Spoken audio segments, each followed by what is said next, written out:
జరిగింది. ఇక కారిడార్ 5 తీసుకుంటే ఆల్రెడీ రాయదుర్గం నుంచి కోకాపేట్ నియోపోలిస్ వరకు 11.6 కిలోమీటర్స్ సంబంధించిన మెట్రో నిర్మించాలనేటువంటి నిర్ణయం తీసుకోవడం జరిగింది. ఇక కారిడార్ 7 కి వస్తే మియాపూర్ టు పటాన్ చెరువు ఆల్రెడీ మియాపూర్ వరకు ఉంది. ఎల్బీనగర్ నుంచి డైరెక్ట్ మియాపూర్ వరకు సింగిల్ లైన్ లో ఉంది. అఫ్ కోర్స్ 3 మెట్రో లైన్ లో ఉన్నప్పటికీ కూడా మియాపూర్ వరకు మనం వెళ్ళొచ్చు. మియాపూర్ నుంచి పటాన్ చెరువు వరకు దీన్ని పొడిగిస్తూ ఉంది. 7.5 కిలోమీటర్స్ నిర్ణయం తీసుకోవడం జరిగింది.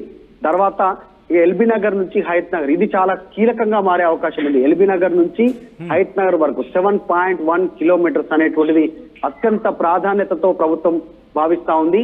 విజయవాడ నుంచి తర్వాత ఆంధ్ర నుంచి తెలంగాణకు రాకపోకలు సాగించేటువంటి అత్యంత పెద్ద రద్దీ అయినటువంటి హైవే ఈ హైవేలో 7.1 కిలోమీటర్స్ అనేటువంటి హయత్ నగర్ వరకు మెట్రో నిర్మిస్తే హయత్ నగర్ వరకు మాత్రమే ఈ ప్రైవేట్ ట్రావెల్స్ కు సంబంధించినటువంటి వాహనాలను అక్కడే నిలుపుదల చేసి అక్కడే ఆపుదల చేసి అక్కడి నుంచి మెట్రో ద్వారా ప్రజలు వారి సొంత ప్రాంతానికి వెళ్లేలా నిర్ణయం తీసుకోవడం జరిగింది. చాలా పెద్ద నిర్ణయంగా ప్రభుత్వం భావిస్తా ఉంది.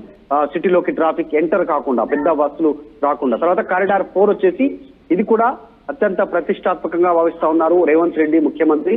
ఎందుకంటే 4th సిటీ అనేటువంటిది ఫ్యూచర్ సిటీ అనేటువంటిది భావిస్తా ఉన్నారు.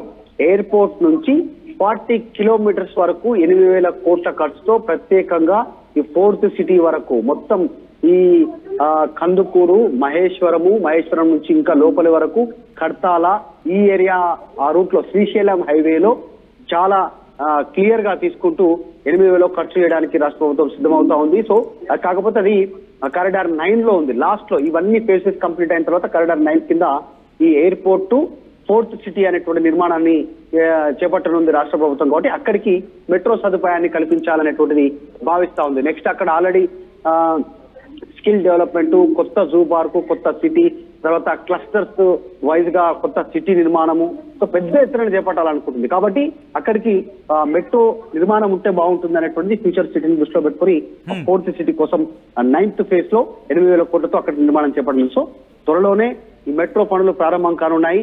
ఇప్పటికే రాష్ట్రంలో అభివృద్ధి విషయంలో ఇటు మూసి ఇటు మెట్రో సంబంధించినటువంటిది పరుగులు పెడుతూ ముందుకు పోవాలి, ఎక్కడ ఆగొద్దు అనేటువంటి అధికారులకు ముఖ్యమంత్రి ఆదేశాలు ఇచ్చారు. సచిన్ రైట్ మధు. సో మొత్తగా అయితే మాత్రం ఫైనల్ స్టేజ్ కు చేరుకుంది Hyderabad metro second phase DPR. తుది మెరుగులు దిద్దుతోంది Hyderabad metro rail. Second phase లో మొత్తం 116.2 కిలోమీటర్ల మేర మెట్రో రాబోతోంది. 2 రోజుల క్రిందటి ఆమోదం తెలిపారు ముఖ్యమంత్రి రేవంత్. సెకండ్ ఫేజ్ ప్రాజెక్టు మొత్తం ఖర్చు 32,237 కోట్లు.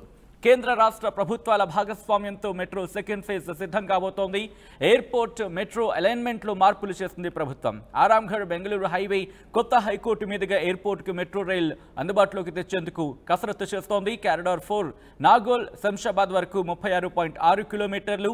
ఈ కారిడార్లో 1.6 కిలోమీటర్ల మేర భూగర్భంలో నుంచి వెళ్లబోతోంది మెట్రో.